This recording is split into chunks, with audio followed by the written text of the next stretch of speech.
Hello students, कैसे हैं आप? बढ़िया ही होंगे। तो चलिए क्वेश्चन नंबर 11 कर लेते हैं। In figure 6.40 E is a point on side CB produced of N isosceles triangle ABC। CB पे एक लाइन प्रोड्यूस की जाती है E तक और उससे of N isosceles triangle ABC, एक आइसोसेलेस ट्राइंगल ABC है, उससे एक लाइन प्रोड्यूस की जाती है E तक जो CB को प्रोड्यूस करेगी और उससे एक ट्राइंगल बन रहा है with AB equals to AC। यहाँ पर ये वाली line AB equals to AC question में आइसोसेलेस ट्राइंगल है इसलिए दिया हुआ है। If AD is perpendicular on BC and EF perpendicular on AC, दोनों परपेंडिकुलर क्वेश्चन में गिवन है। Prove that triangle ABD and ECF is similar. Correct. तो चलिए कर लेते हैं। क्वेश्चन नंबर 11 फिगर समझ आ चुकी होगी।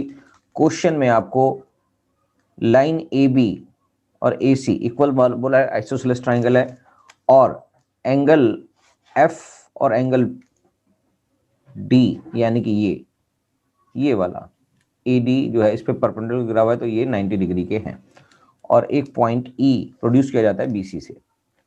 तो अब आपको सिमिलरिटी प्रूव करनी है।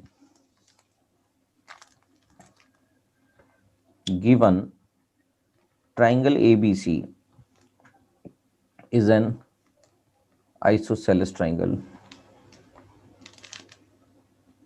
so AB ये भी गिवन है इक्वल्स टू AC, ये गिवन है क्वेश्चन में। तो क्या होगा? Angle ABC equals to angle ABC and ACB क्या है? एंगल्स या sides, angles opposite to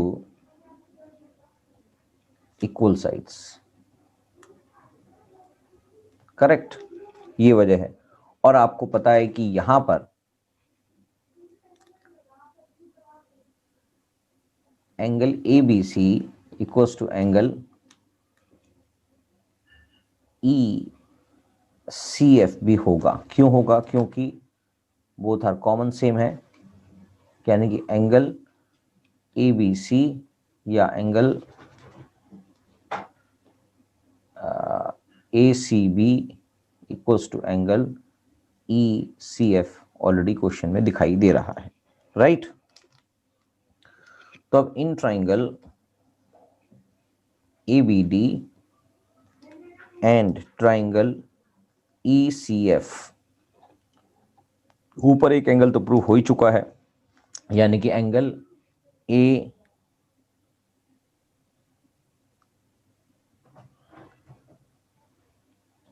ABD equals to angle BD equals to angle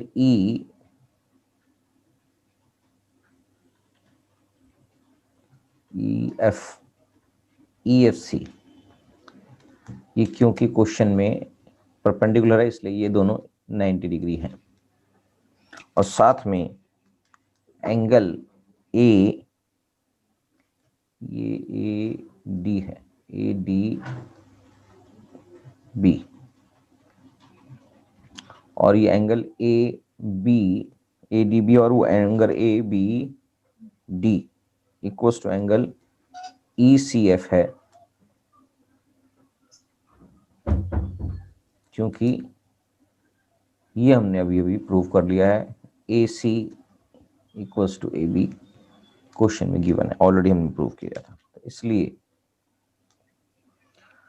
triangle ABD is congruent to triangle ECF because of double A similarity criteria। Correct. तो बस question number 11 खत्म हो गया है, ये प्रूव हो गया है। अब क्वेश्चन नंबर 12 कर लेते हैं।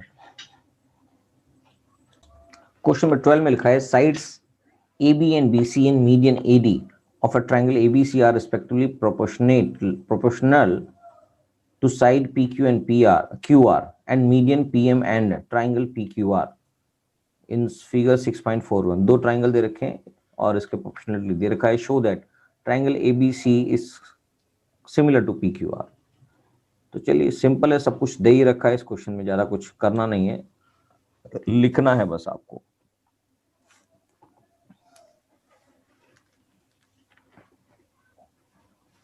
हमें ये पता है मीडियन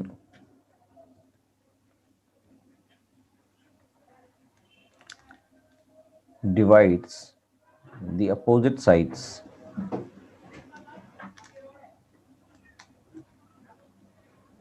equally। इसका मतलब BD जो है वो क्या होगा, BC को दो हिस्सों में बांटना, मतलब 2BD equals to BC, correct.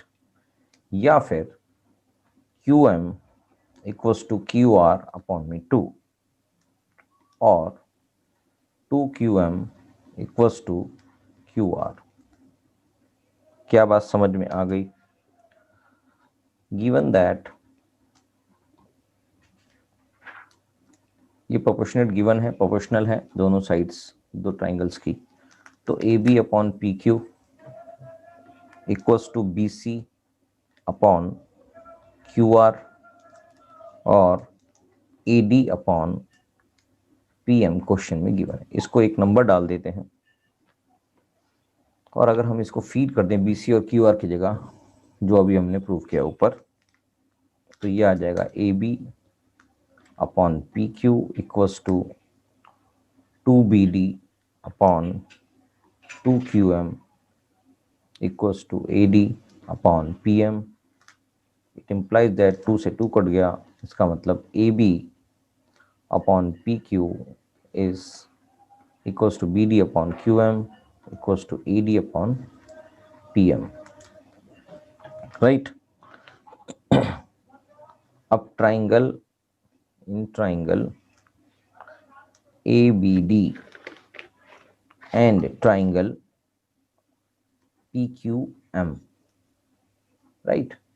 ये PQM और ADM यानी कि इनका जो हाफ ऑफ ट्राइंगल दिखाई दे रहा है, इसको हम प्रूव करते हैं। इसमें आपको ये तो दिखाई दे रहा है कि जो ऊपर हमें इक्वेशन हमने प्रूव किया है, तो फ्रॉम टू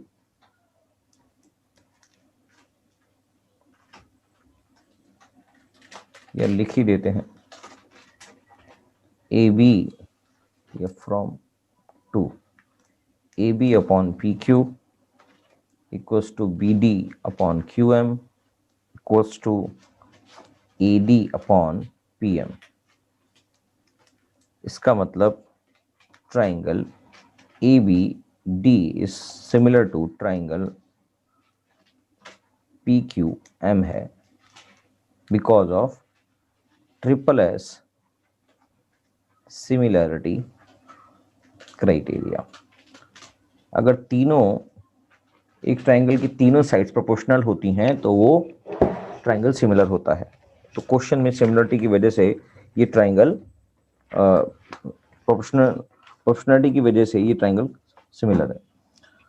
अगर ये दोनों ट्राइंगल सिमिलर हैं, इसका मतलब angle ABD equals to angle PQM हो गया है। ABD और PQM भी होगा।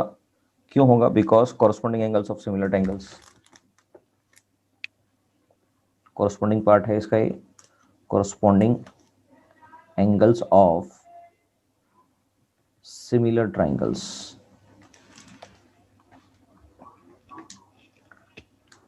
In triangle ABC and triangle PQR, जो हमें अभी एक्चुअली प्रूव करना है। तो आपको ये पता लग ही गया है, angle ABD equals to PQM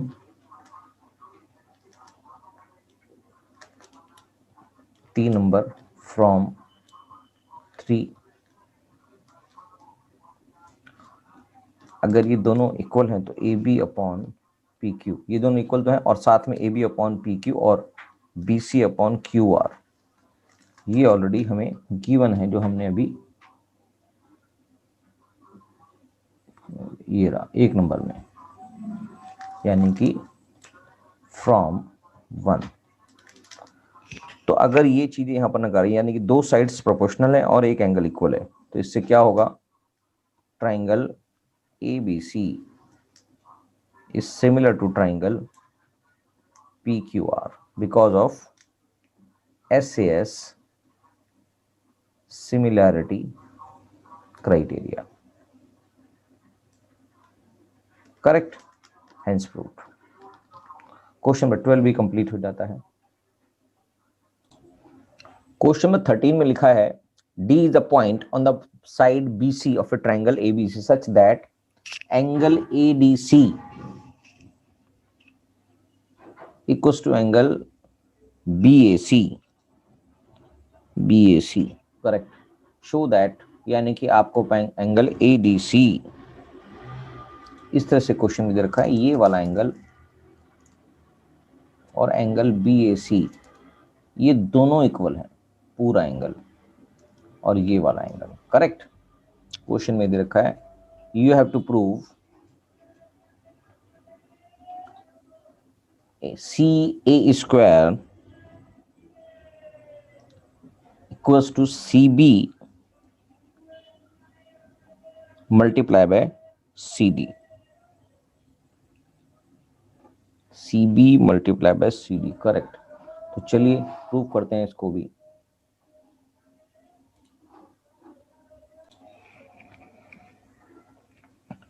तो इस क्वेश्चन में आपको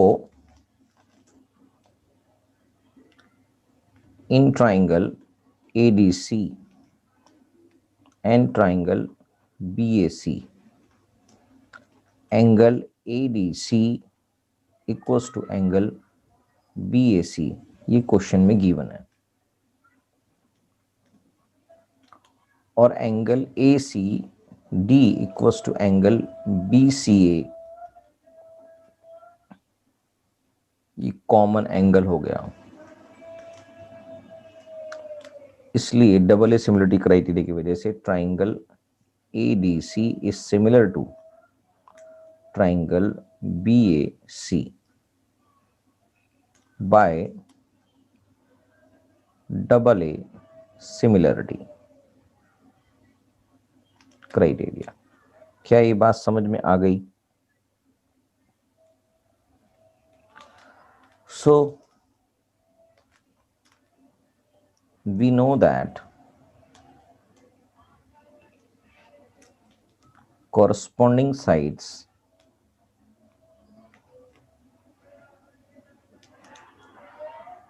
of similar triangle are proportionate। Correct. तो हमारे पास दो ट्राइंगल्स की बात चल रही है, एक तो ये बड़ा वाला ट्राइंगल है,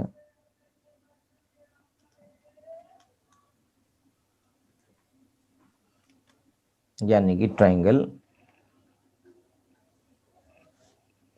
BAC, और ट्राइंगल ABC, यानी कि इस ट्राइंगल की बात चल रही है।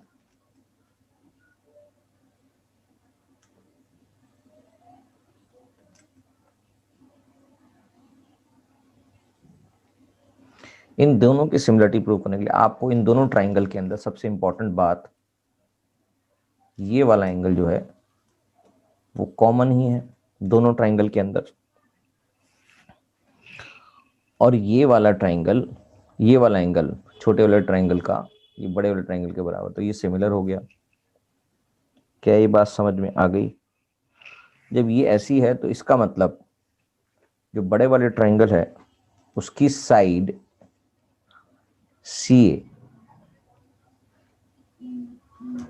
CA अपॉन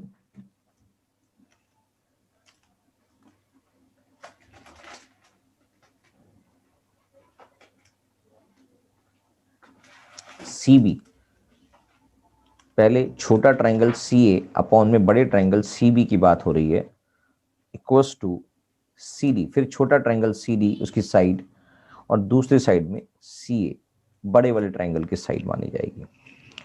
तो जब ये हो गया तो इसका मतलब C A square equals to C D multiply by C B. और क्वेश्चन में जो दिया है उसको उसके हिसाब से लिख देते हैं, यानी कि C A equals to C B multiply by में C D, hence proved. Correct. तो क्वेश्चन नंबर 13 भी कंप्लीट हो जाता है।